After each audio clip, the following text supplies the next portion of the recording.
Welcome to the Ancestral Findings Podcast. Today we continue our story of the lost treasure of Francis Wainwright with Chapter 13, Tracking Down the Records of Samuel Pope.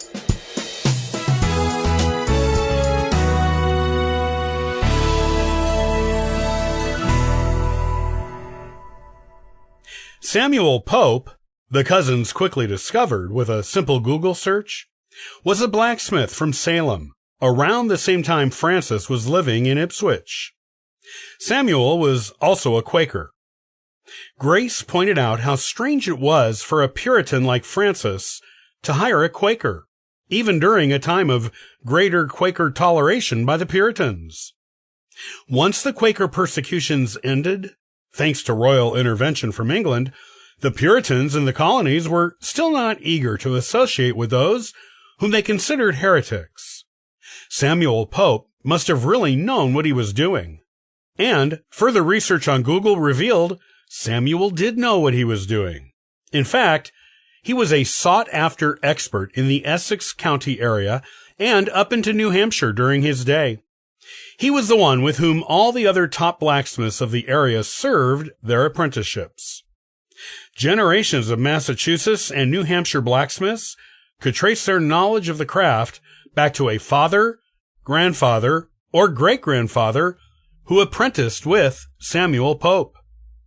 He was so impressive, Grace said, looking at the computer screen in awe. No wonder Francis is willing to cross religious lines and pay him so much money, James agreed.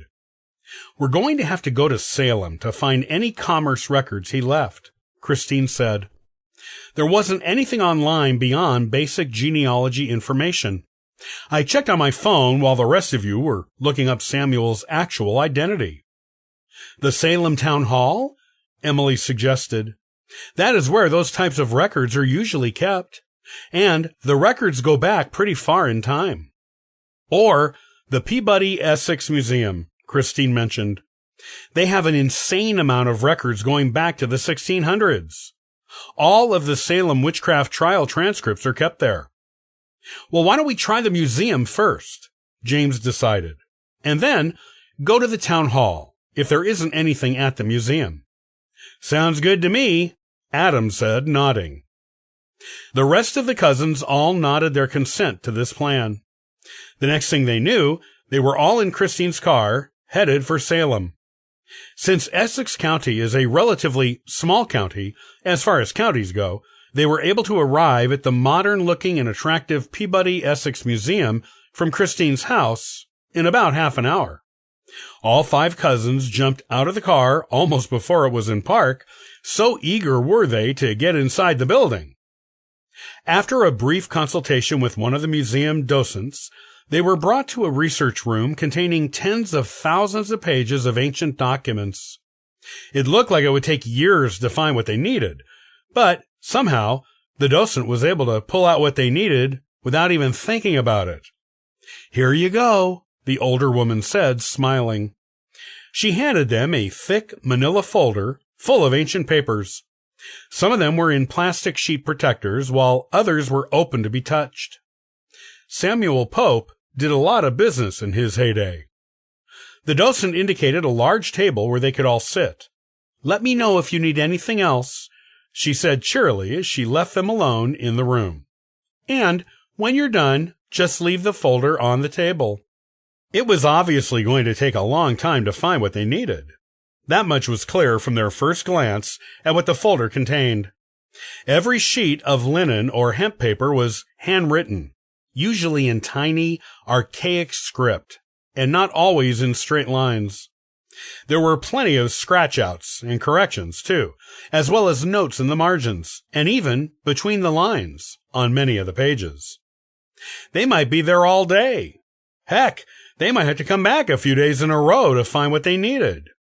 It was 1 o'clock in the afternoon when the cousins arrived at the Peabody Essex Museum. It was 15 minutes to closing time at 5 o'clock when Emily found it. Here it is! Emily exclaimed with excitement. She jumped up and pointed at the page. What is it? Grace asked. All of the cousins came to her side of the table and gathered around her, eager to discover a solution to the mystery. "Look," Emily said, paraphrasing the paper to them as she read it.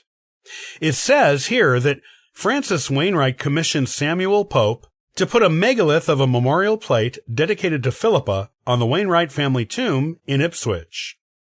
He also paid Samuel to build an iron statue of Philippa to go in front of the tomb.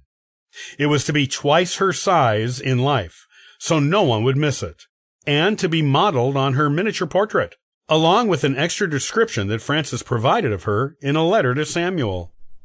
It cost a king's ransom.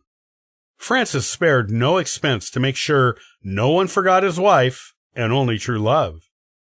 The statue was to represent Philippa as she was in her youth when they got married, as Francis always thought of her." "That's so sweet." "Yeah, that is sweet, for sure," Adam agreed. "But where is the plate and statue? We've all been to the ancient cemetery in Ipswich with Grandma. We've all seen the Wainwright family tomb.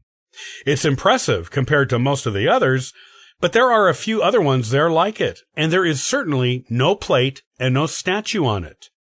"True," James said. "You wouldn't miss something like that. And none of us have ever seen it.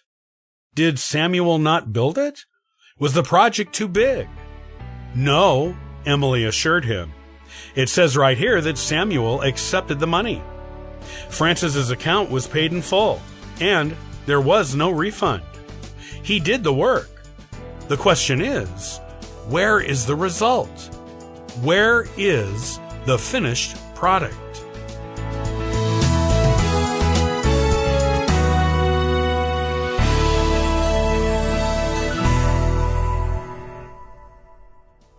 Thanks for listening to the Ancestral Findings Podcast. Looking for free resources to help you in your genealogy research? Visit ancestralfindings.com for that helpful information.